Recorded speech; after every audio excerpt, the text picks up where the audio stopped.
Gen Z की इतनी कम representation parliament में और विधानसभा में। जेनजी एमपी होने के बाद संसद में अपने मुद्दों पर आवाज़ उठाना और उन अपनी बात आगे रखने में आने वाले चैलेंजेस और जनरेशनल डिफरेंसेस को टैकल करने में जो भी चैलेंजेस आते हैं और इन तमाम मुद्दों पर बात करने आज हम आ पहुँचे हैं कौशाम्बी से सांसद समाजवादी पार्टी के पुष्पेंद्र सरोज जी के पास। सर कैसे हैं आप? मैं ठीक हूँ, आप कैसी हैं? मैं भी अच्छी हूँ। आजकल जेन ज़ी बहुत क्रेज़ में है, आपको आप देख ही रहे होंगे। ट्रेंड में भी हैं, क्रेज़ में भी हैं और मुझे लगता है बहुत अच्छी बात तो यह है कि झुकाने में भी सबसे आगे हैं। बिल्कुल सही कहा, जंतर मंतर पे हम पूरी दुनिया वैसे देख ही चुकी है कि जेन ज़ी में कितनी ताकत है, झुकाने वाला चाहिए, हर कोई झुकता है। तो उसी सिलसिले में लेकिन सर एक चीज़ है कि जेन ज़ी की आवाज़ हमने जंतर मंतर पे देखी और देश की तमाम सड़कों पे देखी, जहाँ जेन ज़ी और अब तो जेन अल्फ़ा भी अपनी आवाज़ उठाने में, नारा प्रदर्शन करने में पीछे नहीं हट रहा है। लेकिन एक जगह हम देखते हैं जहाँ जेन ज़ी की आवाज़ इतनी बुलंदी से अभी नहीं सुनाई दे रही है, नंबर्स भी कम हैं, मुद्दे भी कम उठते हैं, संसद में दिखाई भी अपनी आवाज़ को उठाते हुए कम ही देते हैं। मैं बात कर रही हूँ जेन ज़ी सांसद की जो 500 543 में से सिर्फ 6 ही हैं हमारे देश में जेन ज़ी सांसद, उनमें से एक आप हैं। तो मैं जानना चाहती हूँ सबसे पहले आपसे इस बात के बारे में कि आपको क्या लगता है कि सबसे बड़ा रीज़न क्या है कि पार्लियामेंट में जेन ज़ी या फिर यूथ इतना कम है? नहीं देखिए, मुझे लगता है कि बेसिक स्ट्रक्चर ऑफ पॉलिटिक्स में आप यूथ इन्वॉल्वमेंट कम देखेंगे। हालांकि लीगल एज 25 है कंटेस्ट करने के इलेक्शन, लेकिन पॉलिटिकल एज 25 नहीं है। पॉलिटिकल एज 35 से स्टार्ट करते हैं लोग, 40 तक आना पसंद करते हैं। क्योंकि मुझे लगता है कि पहले लोग दूसरी दिशा की तरफ देखना चाहते हैं, अपना कुछ और काम करना चाहते हैं, स्पेशली यूथ।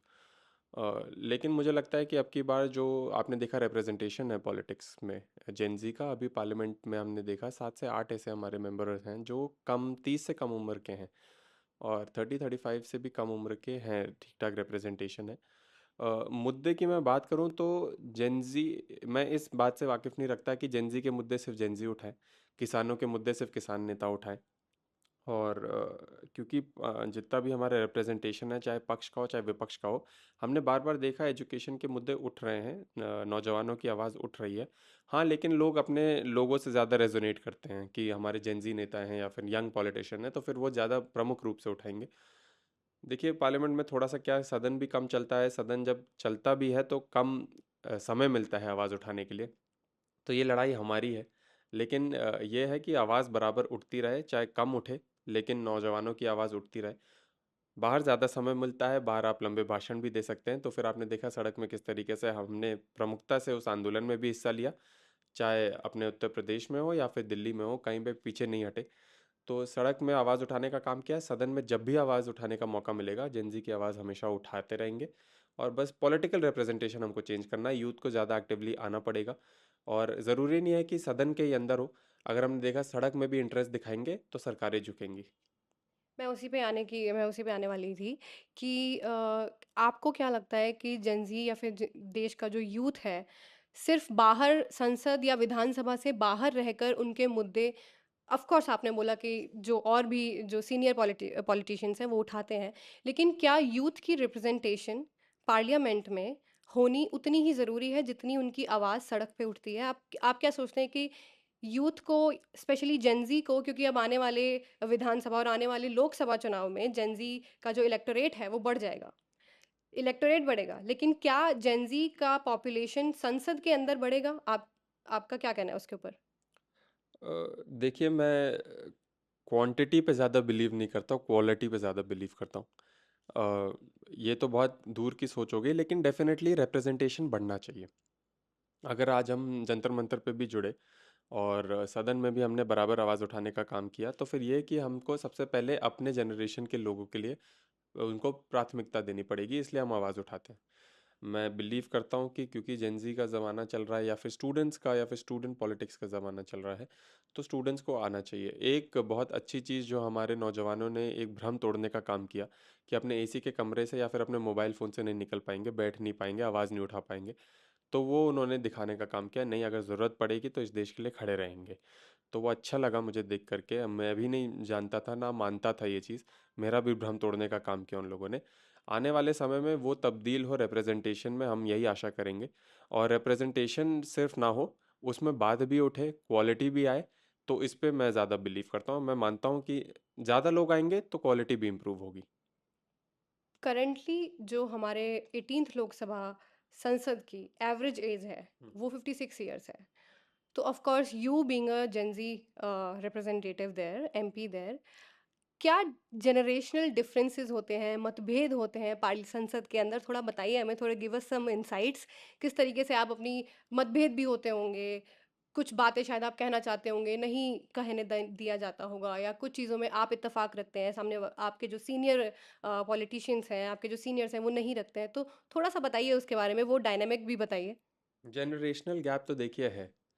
और अभी बहुत अच्छी तरीके से जंतर मंतर में जितना फिर हमने पूरे रील्स और वीडियोस देखी, जितने पूरे पार्लियामेंट ने फॉलो किया, बड़े नेताओं ने फॉलो किया। तो जेंजी स्लैंग बहुत लोगों ने अडॉप्ट करने की कोशिश की, अपने स्पीच में भी डालने की कोशिश की। तो बहुत से लोग पूछते थे हमसे कि क्या मतलब है, किसका मतलब क्या है। तो जनरेशनल गैप है। कहीं ना कहीं जनरेशनल गैप की ही वजह से मुझे लगता है, सोच में फ़र्क होने की वजह से उनके मुद्दे नहीं इतनी जल्दी सुने गए।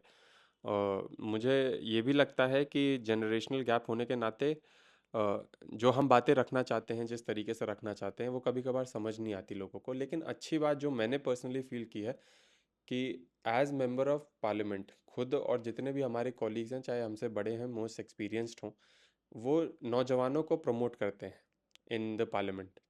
इवन इन छोटी कमेटी मीटिंग्स जो होती हैं, कोर कमेटी मीटिंग्स, उसमें अगर हम अच्छी तरीके से बात को रखते हैं तो हमारी सुनी जाती है। उसको माना जाए वो डिफरेंट है। क्योंकि मानने का कल्चर पॉलिटिक्स में थोड़ा लंबा प्रोसेस है, लेकिन सुनने का है। तो हमको सुना भी जाता है, अच्छा भी लगता है। और रिफ्रेशिंग आवाज़ मुझे लगता है जनता से लेकर के अगर हम हमारे मेंबर ऑफ पार्लियामेंट तक उसको अडॉप्ट करने के लिए, अडाप्ट करने के लिए लोग प्राथमिकता से देखते भी हैं। और अच्छा लगता है कि एक नई सोच के साथ, क्योंकि क्योंकि जेनजी की नई सोच है, फास्टर अप्रोच भी है। और चाहे हम टेक के बारे में भी बात कर लें, तो उसको भी अडॉप्ट करने की कोशिश होती है। मुझे अच्छा लगता है ये चीज़ कि जो हम पहले लेकर चल रहे थे कि हमें बहुत डिफ़िकल्टी होगी पार्लियामेंट में बोलने के लिए या फिर अपनी बात रखने के लिए, ऐसा कोई नहीं है। मतलब हमारे को बहुत सपोर्ट भी किया जाता है। और अपने लोग बहुत उसको पुश करने के लिए वो आगे रहते हैं। और जो अगर आप नई चीज़ बोलते हैं जो इन्होंने कभी सुनी ना हो, तो इनको बहुत रिफ्रेशिंग लगता है और बहुत प्रमोट करते हैं उसको। अच्छा, क्योंकि अभी जैसे हम देख रहे हैं हमारी सीनियर पॉलिटिशियंस जो हैं, चाहे वो हमारे एलओपी राहुल गांधी जी हैं, चाहे हमारे खुद के प्रधानमंत्री हैं, इंस्टाग्राम पर काफ़ी एक्टिव हो चुके हैं। तो ये चीज़, ये डिफरेंस आपको संसद के अंदर भी मिलता है देखने को?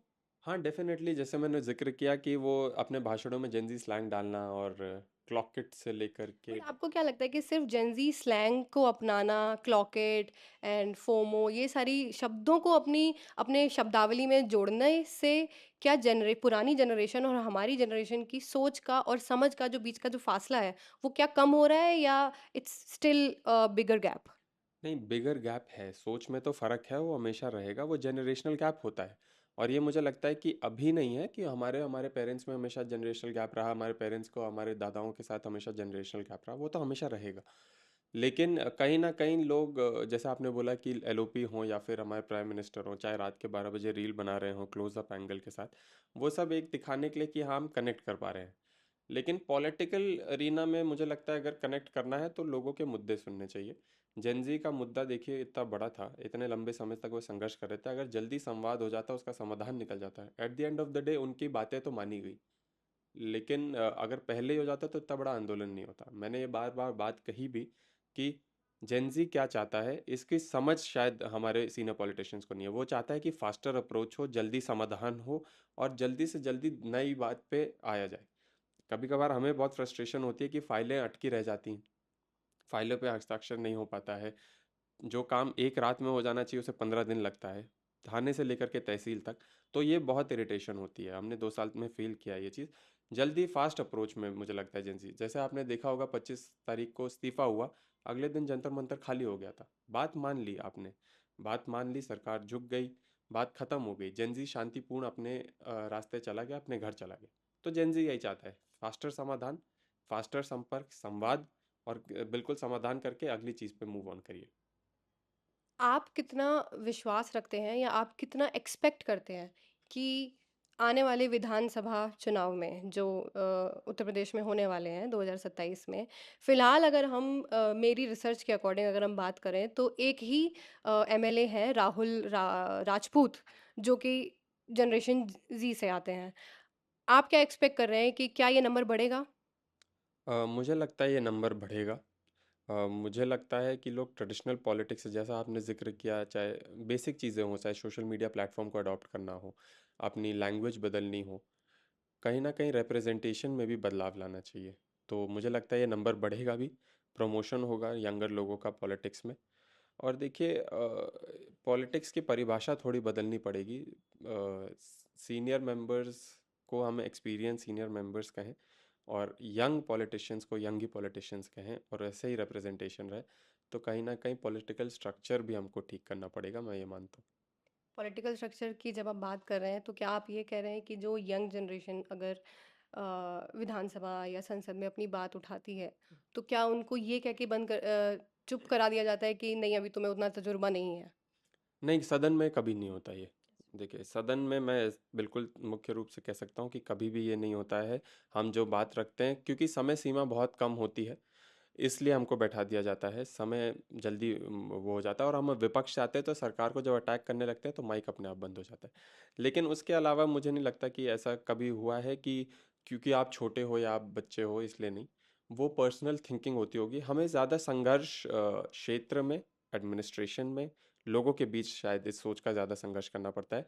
लेकिन इधर इस लेवल पे नहीं करना पड़ता। इस लेवल पे हम भी एमपी हैं, वो भी एमपी हैं और बात उतनी ही गंभीरता से सुनी जाती है।